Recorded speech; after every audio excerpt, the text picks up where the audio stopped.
wanted to ask you a little bit about kind of just like self education and kind of working on repairing as an individual. Earlier, you mentioned that, a good place to start is just buying a bad board, working on a bad board, and kind of wrapping your head around it. What are some of like the basic tools that, one should have if they're looking to begin diagnosing and repairing? Definitely going to need a multimeter. So get a multimeter. Definitely would recommend like the Fluke 15B Plus multimeter, just because it's kind of what I've been teaching on, and a lot of people use that in the industry as kind of like a standard multimeter. That way, if I'm doing a reading, you'll get the somewhat of the same reading. And a multimeter is like an interface with just like a very low level of electricity running through it, so that you can test these points, or what exactly? Just tests this for like voltages and different things like resistance, to be able to go from like point A to point B and see, what's going on between those 2 points, to help you kind of diagnose and help troubleshoot it further. And that's where you're looking like for those voltage readings, like 0.8, to here, 1.8 to there. Yeah, being able to use it to, even just test your power supply voltage, for example. A few other tools. Variable power supply would be another good one. A lot of this stuff's pretty basic tools. Solder, flux, tweezers, heat gun, all basic stuff. Even being able to do basic troubleshooting and being able to repair it, not only, mostly doing it remotely is kind of how I like to teach, because honestly, you want to keep it as far away from the repair bench as possible. If at all possible, you don't want that thing even touching the bench. Gotcha. There's always that chance, just like even surgery, there's always a chance that you might not, come out. So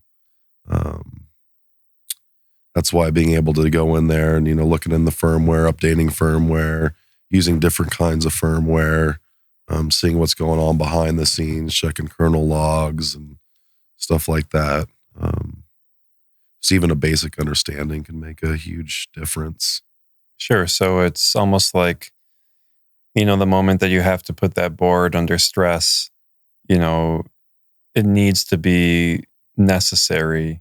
Like if you're just putting that board under stress and testing it and running electricity through it, on the workbench, like you might either damage something onto the board or damage yourself.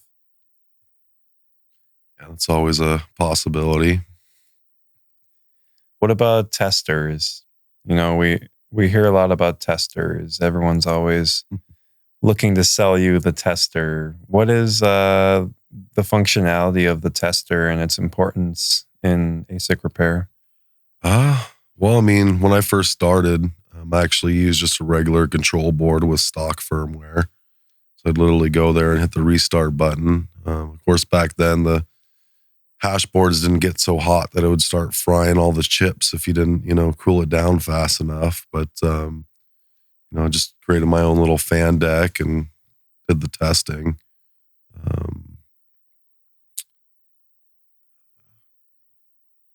Sorry, we were going with the question there, but I was just wanting to kind of explain some of these components in more layman's terms.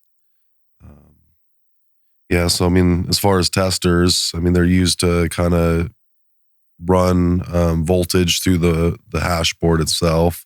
That way you can test different test points and try to, pinpoint exactly where, I call it a suspect, might be, trying to find that actual culprit, and hopefully, you do eventually replace the right component or do the right thing to it. The testers, they're all different. They all do different things. Not a single one does the same. I try to be as unbiased as possible when it comes just about, everything. So even with like the testers, one of them, can do this, one of them can do that. So you just kind of want to see exactly what best fits you. Maybe you might need one that's like cheaper, or maybe you want to be a little more diversified, have more tools in the arsenal. You're working on one hash board and find out that, you can't figure it out. So you put it on another jig, and now you find something that you weren't seeing from the other one. Some are faster, some are a little slower, some have to be connected to the internet, some have to be, hooked up directly through Wi-Fi. Some are standalone, some can test power supplies, some can't. Some are only Bitmain only, some what's miner only, some do all makes and models, some do some models. And, Where is the universality in all of this? Like, in your opinion, why is it all so, like almost like scattered, it seems like? Just kind of difficult, especially since like there's so many different models, let alone manufacturers. So each hash board runs differently than the next. So creating that kind of thing and making it a little bit more user friendly as well. Yeah, I mean, they even have manufacturers have their own test fixtures as well. So you have that choice of doing, manufacturer or third party, or use them both. Ironically enough, none of the testers does exactly what the manufacturer tester does, which is like a full nonce test. So the only way that you can do a full, what's called a PT2 test, you can only do that with the manufacturer's test jig. So some of them do somewhat of the same thing, but they don't do fully what that does. And what is like a full PT2 test? What does that all entail? So they separated it. So you have like PT1, which is like just find the ASICs. Basically just sends a signal, hey, are all you guys there? Yeah, we're all here. And then you have PT2, which does that. But once it does find all of them, then it's like, okay, let's pump some amps through this thing. Let's like really stress test it. And then it spits out like what's called a nonce. So it's in essence, it's kind of like performance, like its level of performance. And so that PT2 just kind of shows you which chip is performing at what level. And that way you can know, okay, well, it will still hash, but it failed PT2. That's just kind of what it does, is it kind of shows you exactly which chips are performing at what kind of level. That's getting to like a little bit more like advanced kind of work. Yeah, you normally would use that. A lot of shops will just skip that and they'll just go straight to age testing.